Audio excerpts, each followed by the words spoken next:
Hey guys, just wanted to recap the night. I'm on my way to work. Ignored my roof. Fucking, it used to be a beautiful car. I mean, it's still a nice looking car, but it's 25 years old. Uh, Lincoln Town car, and tops like the fabric's just kind of deteriorating. Unfortunately, it looks like a wildcat was in here or something. But man, I got slaughtered early. I definitely got slaughtered early. Blood Diamond. I mean, it kind of played out how I thought it would up until like live. I was I was with my cousin. He's like, "Oh man, you guys are gonna win." I was like, "Dude, I don't know, man. It's only one takedown away." Sure as shit, man. The guy just has no get up game. Like, I'm not surprised, dude. Like, my cousin was gonna bet Koski decision, and I said, that I think that's like the second best prop other than Blood Diamond money line. I was like, well, probably the best because, if it wins, it's gonna be the best bet on it. So, good on all you guys that are Ryan backers. Like, I mean, I get it. You know what I mean? I didn't trust the guy's gas tank. Then after he, what looked to have a pretty bad weight cut is, it's no brainer for me at that. Like, I'm telling you guys, when there's a card and there's a lot of like looks to be a lot of underdogs on it, and they don't pull through, man. More times than not, I'm gonna get torched because I'm one of those guys that's like, look, dude, if I can get like 2-1 on this guy, I think he has a pretty good chance. I think it's closer to 50-50 or slight favorite against him. Like, I'm gonna take those shots, man, and it does kind of work out. I mean, honestly, it kind of worked out for me on this one with Hamdi. We'll get into that in a little bit. Next one, I took Negreanu. It was live. I mean, I don't even know why I did it. It was plus money. It was plus 140 on either side. It was the first time I saw that I could get like a live prop. So, I mean, it's kind of experimental, not a big bet. But I took him by decision. He finished him in the second round. It was like, about the halfway through the first round, or maybe in between the first and second, I think is when they dropped those. So maybe that was when I grabbed it.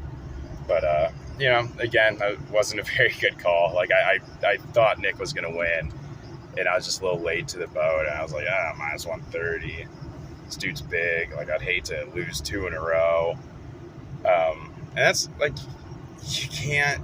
Look, if you're, like, getting slaughtered, maybe it's time to close up shop on the day, but, like, you can't just, like, let your last bet influence your next bet. And it's hard to do, man. This is a real mental game, sport betting, you know what I mean? Like, it's not... Like, all it takes is you to, like, get a little cute with something, and it's like, oh, I knew this guy was going to win. Why did I not money line him? You know what I mean? And then you're just stressing it, and you're snowballing. But I lost that bet. Then I lost Kim. I took her live at plus 150 after, I think it was, like, midway through round two.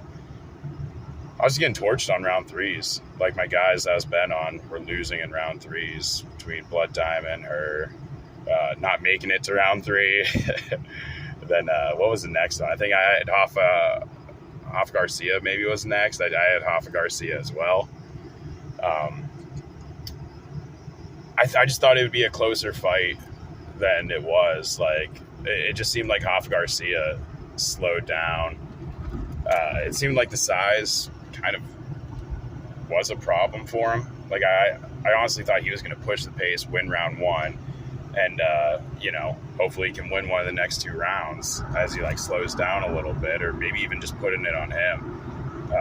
Thinking about it, because I didn't like rewatch the fights. It's like, dude, there was a lot of like shitty like stand-ups, and I feel like that kind of influenced some of my people. Like, who knows? Like, Hoff Garcia maybe would have cast out or something anyways. Maybe was it Rafael Alves I had? Maybe was there a stand-up in that one? I forget, but it's tough. Like, I don't really like when they stand them up. I get it was boring, and it was kind of a boring card, so you're trying to elicit action, but you're giving such an advantage to someone that just cannot get up on their own. I mean, like, you're giving a chance, like, for someone to steal around. Like, in that Dontel Mays fight, he clearly lost round three, but it was a split decision, and I mean, I need to look at the scorecard, but I'm almost positive it's that they stood him out with a minute left, and he landed like 3 more strikes or something. Like, they're both gassed, and he did like outwork. But I thought it was kind of a foregone conclusion at that point that Hamby won. But no, like I was getting torched, man. And Hamby was my first big bet. I just took a leap of faith. I was like, look, this Dontel Mesa is not very good. He's minus 210 right now. Fuck that. So I got plus 175 on that. Obviously, I was sweating it. And I thought in round 2, I was like, job done. Close up shop. But he pulled it through. Lost on Rafael Alves. Another public dog, and hell, for a second I thought he was going to get that first round. He reminds me so much of Yoel Romero, like in the sense of like he just seems to take off, and it's not necessarily seemed like he was gassed. Like I don't even necessarily think he was like completely gassed when he took that shot to the solar plexus. Like the way he like his fast twitch movement, moving his hands around, like the guy doesn't. It's just weird. It's like he's got that Yoel Romero effect that it seems like he still could do something, but he just shuts down. Then Alex Morono, I had him. I promise I don't just spam dogs, but you'll find out later. So I had Alex Morono. I just thought the line should be completely flipped. I thought Alex Morono should probably be like minus 170. So getting him at like, I think it was like plus 135 or something. Like, that was a gift, man. I wish I put more on him. I had 2 units on him, but I wish I put more on him. So at this point, I'm doing pretty decent. I'm up about a unit. Then I put that unit that I'm up on Alex Perez. Fucking got smoked. I'm like, God damn it, Then I put 3 units in a parlay between Sergey Pavlovich and Brandon Moreno. I just thought they were going to win. It was to win 4 units. Obviously, they did win. Relatively no sweat.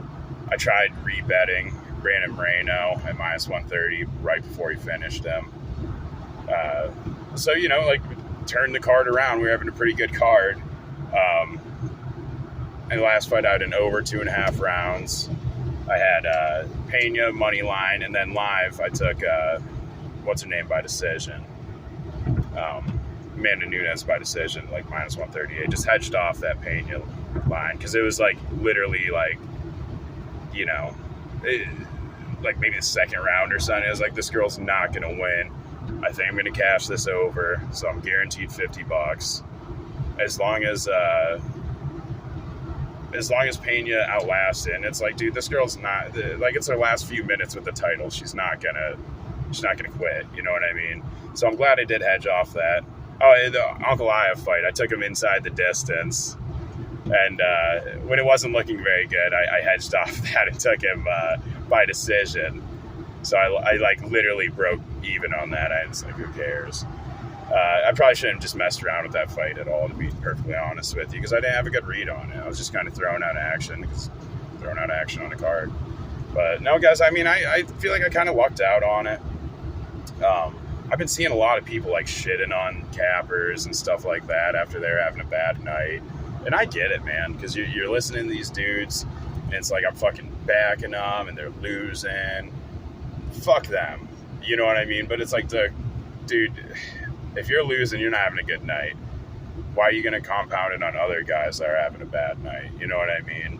And like, I've been in that boat where I'm like, fuck that. I believed in this, and I kind of got talked off it. You know what I mean? But you can't just, you can't be a dick to people about it. So, it's us against the bookies, guys. Just remember that. But you guys have a good night. We'll definitely get you on next one. I'll have maybe I'm hoping Wednesday I'll make a thing because I'm off Wednesday and run some tape and stuff like that. It's kind of a tricky card, just kind of looking at it first appearances, but I think we can make some money. So you guys have a good night, and tune in next time.